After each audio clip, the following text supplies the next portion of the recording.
Welcome to Gene and Mike do the New York Times crossword. Hi, I'm Jean. And I'm Mike. And today we are doing the crossword for Sunday, September 7th, 2025. So, after doing this crossword, could you tell it was done by someone who was an adjunct math professor at the College of Charleston? No, I thought it was a comedian. Really? I thought it was a funny crossword, yes. Was a funny crossword by a funny math professor, I guess. Well, it was well done. Mm-hmm. Very well done, yeah. I take it you appreciated the theme. I did. Because that's where all the humor came in. I did. I'm a little bit in awe of it, too, which is that you could take people's names and actually create sentences, and it made sense. Yes. Mm-hmm. So, and the names, of course, the names, we should just start at the beginning of the theme. The name of the puzzle was The Name is the Game.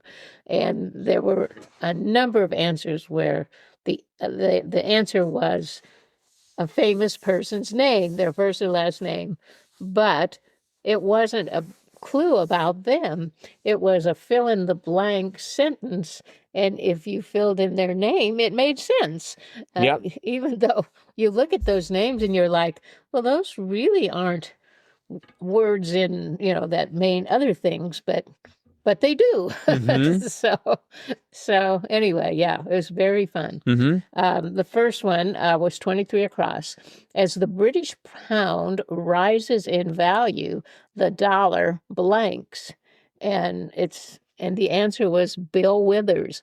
So as the British pound rises in value, the dollar Bill Withers. Yes. So anyway, very funny. 51 was a stretch, but it was good too. Did Joyce write courtesy of a blank? And that was, did Joyce write courtesy of a Ulysses Grant? Mm-hmm. So anyway, I just thought that was fun. I liked 68 across. An increase in ham prices forced the deli to blank sandwiches higher, and it was an increase in ham prices forced the deli to mark Cuban sandwiches higher. Yes. Yes, or the one right below that, or a couple down, 85 across. To Washington, blank, Germany seemed far from Terrytown, New York. So the answer was, to Washington, Irving, Berlin, and Germany seemed very far. Oh, good old Irving, Berlin. I can tell that you are Derek Niederman's greatest fan. Well, I am today. Mm-hmm. But the bad thing about it was I had mistakes. Oh, they are so hard to find in a Sunday puzzle, but eventually I did find them. So I think I had one or two issues. I'm not quite sure where though, but it didn't take me long to spot them. Oh, that's good. Yeah, I was sort of pleased. I mean, I had trouble in the bottom right corner. That's where I really ran into issues. Oh, Because they had things like 99 down, relating to the wind's movement, Aeolian. Aeolian, yeah, that's a new word for me. I had no idea what that meant. Right. It was not, however, a debut. Aeolian has appeared 19 times. Not lately, I bet. 2022, well, 2018, 2015. 3 years ago. Okay. It first appeared in 1948 as the blank harp. That's when clues were real clues. None of these namby-pamby clues. Nobody could do the puzzle. That's right. Nobody could do it other than the author.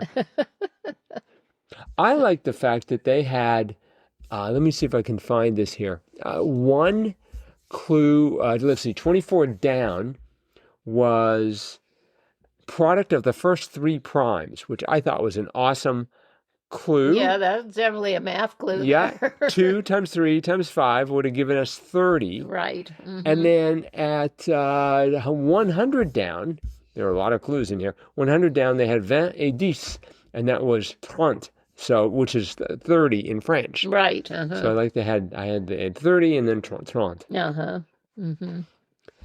Yeah. Another word I did not know was 114 across, which was the shark warning notes of Jaws, for example.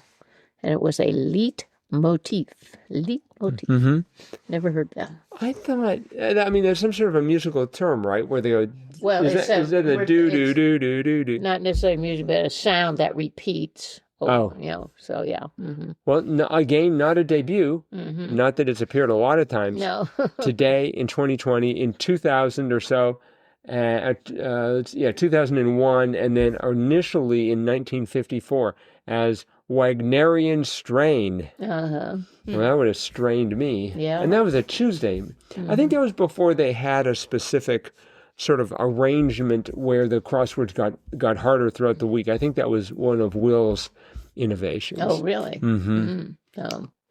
Another interesting thing about this puzzle is some of the theme clues went down. Yes. They weren't all just across. Like, what is that? 50 down was, where is it here? Peeping blank for Lady Godiva to appear. And it was Peeping Tom waits for Lady Godiva to appear. Mm-hmm. So Tom Waits made it in. And then the other one that went down that I thought was very funny too. Why do none of the Fruit of the Loom characters blank colored clothing?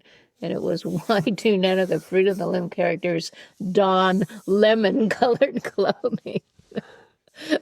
Wonder how Don Lemon feels about that way his name is used. But imagine if he was doing the crossword, and then all of a sudden he gets his name in there and be like, "Hey, what's going on here?" I wonder if any of these people do the New York Times crossword, because I'm sure they wouldn't have been told in advance that their name was going to appear. No, probably not. Probably not. But who do you think of the people here? Who do you think would likely? Are any of these people still alive? Let's see, Mark Cuban is, right? Yeah, he might do it. Oh, Don Lemon might do it. Barbara Eden, she's like in her 90s. Right. But, Barbara Eden, her clue was funny too. What was it here? Some Californians consider Santa blank on Earth. Some Californians consider Santa Barbara Eden on Earth. Mm-hmm. And then the last one was good too. 116 across. So this is a person who might do it. The supermodel was holding a copy of blank herself on the beach. And that was, the supermodel was holding a copy of Elle fanning herself on the beach. So Ellie Fanning. So. Okay. Thank you for explaining that to me. Yeah. I thought she just had a single name. I just thought her name was Elle for some reason. Oh, maybe no, I'm thinking of the magazine. Yeah, you're thinking of the magazine. Okay. But no, she's an actress. Yes. Great theme. Uh-huh. There were some other good clues too, I thought. Mm-hmm. I liked one down, schmooze, hobnob. Hobnob, yes. Just because I like to say schmooze a lot. Uh-huh. Okay. And then two down, definitely never heard of this. Blank Afghan Airlines carrier to the Mideast, Ariana. Yes. Mm-hmm. Yes, no, I had sounds like a Disney princess. Yes, it might be. Ariana, the Disney princess and airline. Well, then we had 12 down. A peninsula in southern Asia was Malaya. Yes. So we had Ariana and Malaya on top of the puzzle. Yep. I bet you didn't have trouble with the one to the left of it. 11 down, Buddy who portrayed TV's Jed Clampett. Nope, Buddy Ebsen. Mm-hmm. I went for Epsom. I was going for like the salt. Oh, no, Ebsen. Yeah, eventually I realized I was close. But we had 21 across. Constant nuisance was well, first of all, I thought it was going to be pest. Then I thought it was going to be pain. Yes. But it turned out to be bane. Yes. But I was pleased that pest actually did appear. Right, back in 47 down, it finally made it. Yep. Its appearance there too. As annoyance, yeah. pest. Too bad they didn't work pain into it. Boy, I had trouble with 32 down. Pushes with force. Thrusts. Oh, yes, I did too. I wanted it to be shoves. Yeah. Let's see, would that have fitted? No, not quite. No, it didn't. That's why it didn't. Definitely a problem. And there was a gimme for me, 37 down, Edmonton NHL player, Oiler. Oh, yes. Go, yeah, I got that one too. Go Oilers. 56 across. Philosopher who purportedly said, the best fighter is never angry, Lao Tzu. Right. I did not know that. For some reason, that name came immediately to mind. Oh, really? Yeah, which surprised me no end. Uh-huh. Another one that surprised me, and this is just me hanging around you a lot, 92 across, Charles or Ray, who lent their name to a kind of chair, Eames. Eames, yes. And you knew that. Ames, yeah. Right. Mm-hmm. Oh, yes. Oh, it's pronounced Ames? The Yeah. E is not East. part? Okay. Mm-hmm. Well, I'm going to have to pronounce it Eames just to be No. to be able to remember the spelling. Uh-huh. Let's see. There was another one that was quite mysterious to me. 72 down, bed blank, Brooklyn neighborhood familiarly, and it was Stewie, Right. like bed Stewie. Yeah. I think that's short for student. It's Bedford Stuyvesant. Stuyvesant. Yep. Yeah. Have you ever been to Bedford Stuyvesant? No, I don't think I have. It has the largest collection of intact and largely untouched Victorian architecture in the United States, Oh. with roughly 8,800 buildings built before 1900. Wow. Huh. That's a really old neighborhood now. So if they need an old neighborhood, I guess they head over to Bedford Stuyvesant. Yes, I think so. What if we have any listeners in Bedford Stuyvesant? I don't know. If we do, how does it feel to be living in a house that's like on the historic register and you can't change anything? I would imagine that would be the case. Mm-hmm. 38 down was a new fact for me. International shoe brand originating in England, Reebok. Yes. I didn't know that was an English shoe. Yeah, I just assumed it was from China or Vietnam, somewhere around there. Reebok. But yeah. Isn't that like an African animal of some sort? I don't think so. That may be a bok? I don't think so. Really? Mm-hmm. I feel pretty confident that no, apparently it's a shoe. I'm not even sure what you're thinking of. I'm thinking of a bok. Oh. A bok is also nothing. Uh-huh. Seems to be a financial company. Mm-hmm. I apparently am hallucinating the existence of a bok. I guess so. I see this fully fledged animal just in my mind. A bok. A bok. And I'm taken aback by the fact that you don't know about boks. Well, we'll have to research that. Yes, well, it's just something in my mind that has no relation to reality, so I don't think we have to spend a lot of time on it. Okay. 71 down was good. That was Spaceballs, planets. Yeah. Pretty obvious. Yeah, eventually. And then 82 down, immaturity was greenness. Greenness, yes. Yes, I had GREENNESS. That's Yes. got a lot of double letters in it. That's true.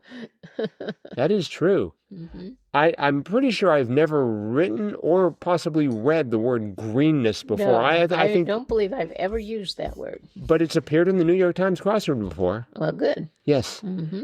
it has appeared. Let's see how many times. Twice. Oh, okay. In 1996, it was Inexperience. I don't think I was doing the crosswords back then. It was clued. Now this is unusual.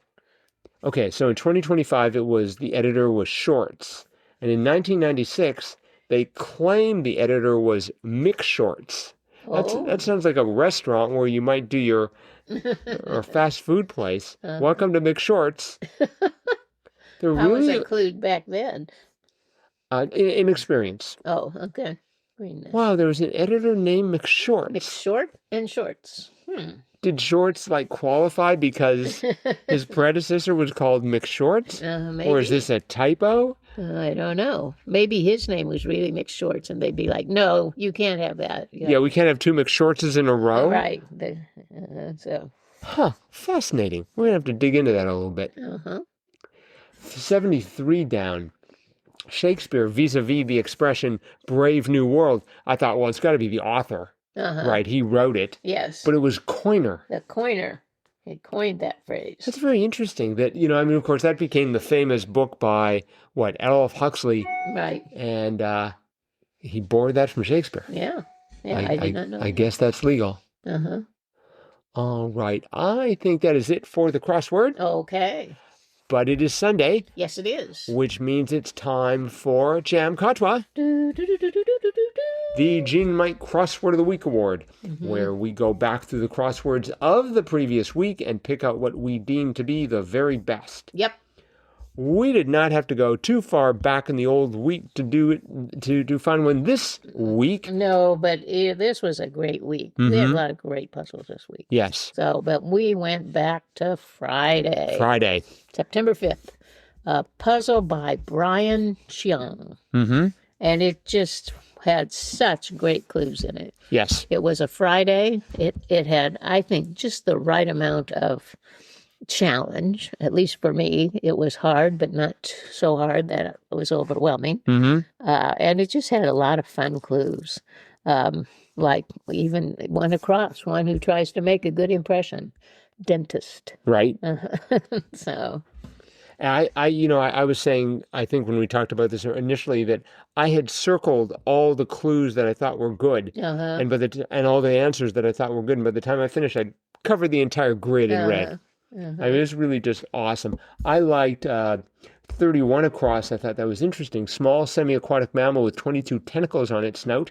The star-nosed mole, Right. which I just like to say. Uh-huh. And then we had 36 across, the groundbreaking invention, dynamite stick. Right. Uh-huh. Just all sorts of fun things like that. Oh, yeah. Yep. Yeah, it was great. Yes. It was by Brian Cheung. So well done, Brian. Yes. Congratulations. And if you feel so inclined, drop us a line, crosswordpodcast@icloud.com. Include a mailing address and a shirt size, and we'll have some fantastic Northeast Wisconsin swag, a t-shirt, and your Jam Katwa certificate signed and framed if you just send us that information. Yes.